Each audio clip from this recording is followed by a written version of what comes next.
This week on Most Craved. The man with the hat is Pratt? A generic superhero trailer that just incidentally stars the Fantastic Four. And who ain't afraid of no ghosts? We won't not tell you.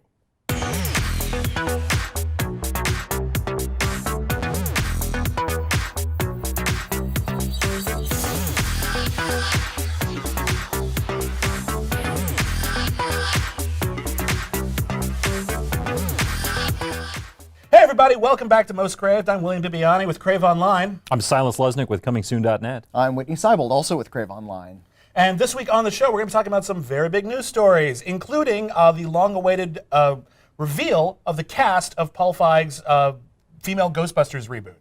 I don't like that it's being called the female Ghostbusters reboot, but that's where we are. Fair enough. I'm sure that's not going to be the actual title, but you know, anyway, it's I think it's just Ghostbusters. It is just Ghostbusters. I think that's great, but I think a lot of people are putting female Ghostbusters in all the internet stories just because I think that's how people are searching for it on Google. Female Ghostbusters. It's also the only way to distinguish it from the scads of other Ghostbusters stuff online. There's a lot of Ghostbusters stuff online. But the cast has been revealed. As sort of predicted, since they've worked with Paul Feig before, we've got Kristen Wiig and Melissa McCarthy re-teaming up after Bridesmaids, also directed by Paul Feig. It's Feig. Is it Feig? It's Feig, sorry. I'm a jerk.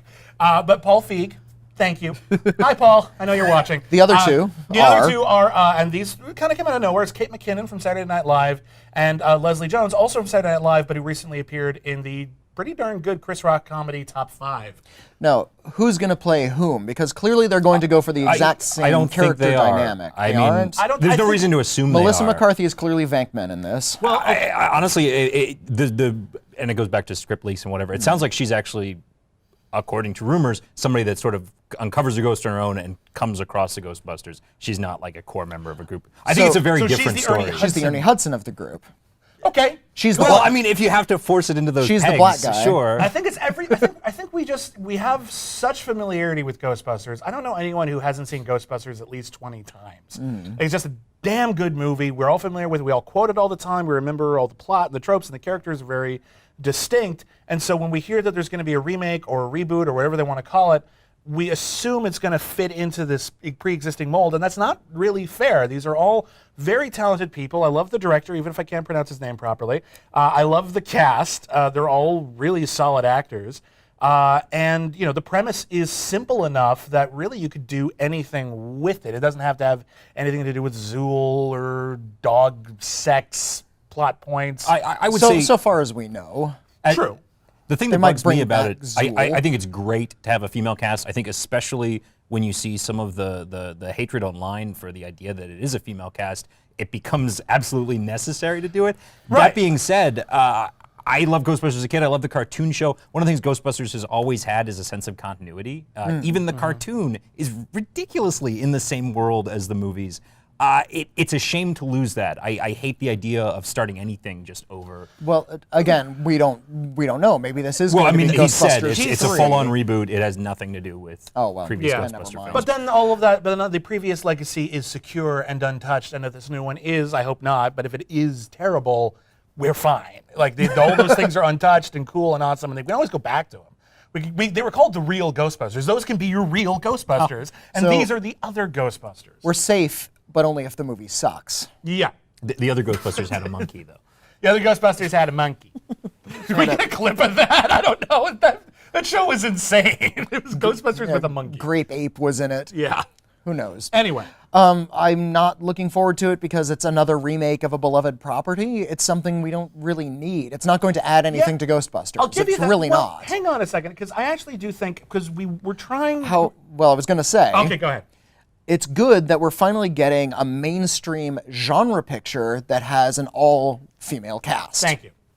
Thank you. Which we have had none of. Yeah. Seriously. No, and attaching them to a property that everyone is familiar with and loves might actually help seed that for later on. Everyone would be like, well, it worked in Ghostbusters, so why not? It's kind of a pity that we have to use the Ghostbusters name as sort of this almost propaganda piece.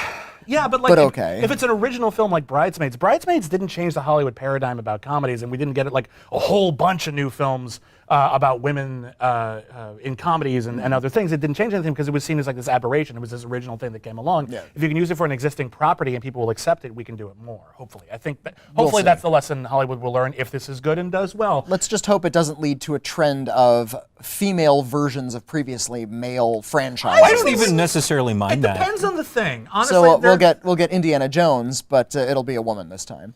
Sure.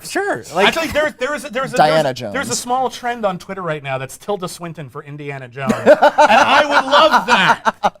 That would be great. I want to see, like, I'm just gonna Photoshop her hat, the hat on Tilda Swinton. Tilda from, Swinton like, as like Chronicles of a Narnia. grave plunderer would be a good franchise. That would be really good, I'd but that's watch not those who they're movies. going with.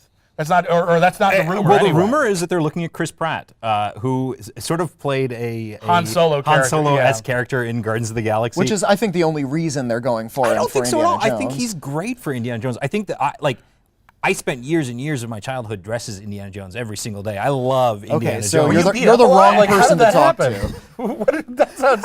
Everybody loves You Indiana sound Jones. like a Wes Anderson character. You wear the same outfit I every was a day. Wes Anderson character growing up. But, no, So, but I agree. so you want to see Chris Pratt as Indiana Jones? Because I'll say I this. think he's a great. The fact that I hear his name and don't immediately say, "How dare they? How can they do that?" is a good sign. I will say this about Chris Pratt: if they were going to recast Indiana Jones, which I'm actually not altogether against in principle, it's not like Harrison Ford can do it much longer anyway. So, like, if you want to do more Indiana Jones adventures, which they had already done, if you want to just tell more pulp stories with the same character but set it earlier on, you're going to have to recast him. Yeah. I can't think of too many better people than Chris Pratt, and I think he proved in Guardians of the Galaxy that he can nail that tone. maybe so. Although Indiana Jones is not as jokey as Han Solo. Last Crusade was. You're right. Okay, fine. All right. All right. Although he was the serious one, while the other characters were sort of the comic sidekicks. Venice.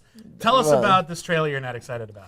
Okay, I saw a superhero trailer, and the Fantastic Four are in it in some capacity. To an extent. I think it was a Man of Steel trailer, but the Fantastic Four are in this one. It looked really gloomy, didn't it? It did. The Fantastic Four trailer came out, and it looks so dark and pompous, and it's full of this like monologue about like science is things, and it's gonna do stuff. And then Miles Teller looks really serious about something, and then a rock half explodes. The end. And then they visit the set of Star Trek V, because there's don't- those rocks with the big beam of well, they light visit in the it. Phantom Zone from Supergirl as well, and they're climbing that mountain. You seem excited. I'm not excited. I think actually with all three of these projects, the things that are available right now are very superficial. The stuff we've seen, the things that Josh Trank came out and said about Fantastic Four are great. That he wants to make it like a David Cronenberg style science fiction but film. I remember the things Paul W.S. Anderson said about Alien vs. Predator, and that sounded great too, and they were wrong. Yeah, and it could go either Also- way. Right. The one shot in the trailer that I will say I genuinely hate is the blue light going into the sky, which we've seen How in many every- times have we seen that? This is the Yeah. first superhero trailer I've seen where the characters could literally be any superhero characters. It doesn't matter Right. that they're doing And- nothing to distinguish this from any other superhero Exactly, property. and you could argue that yes, this is just a teaser. We don't know much about it, but this is what they're choosing to show the public. Well, plus this and is it's actual not footage terribly from the interesting. actual Yeah. movie, so we're actually getting a little bit more from this one. And I love the cast. I thought Chronicle was amazing, but this trailer just is just like, oh, that's That. happening. Yeah, okay. Well, I have no reason to see that apparently. For a teaser, you want something that's a little bit, they'll at least grab you a little bit and make a promise. The promise is this will look like every other superhero movie. Yeah, and the Fantastic Four, as much as people hate them, the first few Fantastic Four movies, Oh, the I movies. actually like them. are things to Actually, like in them. they did nail the tone of the Fantastic Four well, Especially because the they're second one. I they've would always disagree. been sort of a sitcom-y family dynamic, Right. who are incidentally I wouldn't even say superheroes. always. I mean, honestly, they've said they're looking at the Ultimate Fantastic Four comics, and everything in the trailer sort of Oh, looks well, you just straight used the out. word ultimate, Right, so I'm but the out. Ultimate version also was very fun. There was stuff like, I called it the Fantastic Car. You're such a nerd, Reed. Like there was cuteness to it. And there may be in the film as well. There may be. Advertise it. Tell us it's not going to suck instead of telling us it's going to be bland and lame. We are done on Most Craved. Let us know what you think of the Fantastic Four trailer. Do you think it looks awesome? Do you think it looks unexciting? Who do you want to play Indiana Jones? And female Ghostbusters. You're going to support it. You're just going to support it. We'll see you next week.